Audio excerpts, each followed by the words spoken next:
Yemen's drone used to attack Saudi Arabia is from the CCP. Syria's drones were also given by China. Saudi Arabia's drones are produced there by Changhong, a Chinese manufacturer. What the CCP is doing in the Middle East is exactly the same as in the Russia-Ukraine war. Xi Jinping would say that the United Nations and the United States do not do anything, so he has to do the work, and China is a responsible country, and all disasters are caused by the United States. He will also claim that the drones in Saudi Arabia, Yemen, and Syria are all provided by Americans. After the CCP instigates chaos, he will put it on other countries. The war in the Middle East, Iran, Syria, Yemen, Saudi Arabia, and Iraq will go out of control. The CCP wants to take control of the energy resources in the Middle East in the middle of the wartime, and to change the Middle East oil, Euro, and U.S. dollar settlement into RMB settlement. Saudi Arabia has agreed on the oil RMB settlement. Next, Iran will definitely join it too. Then Yemen and Syria will threaten Iraq with oil RMB settlement. The RMB settlement of oil will challenge the U.S. dollar dominance way more than the Russia-Ukraine war. And then the digital RMB will replace all money laundering methods.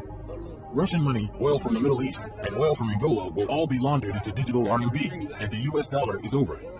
Then the CCP will officially announce that the world's majority of the 7.5 billion people, because in Asia there are nearly 5 billion people, agrees with them. And the 2.8 billion people from the Christianity and the Catholic countries become the enemies of human civilization.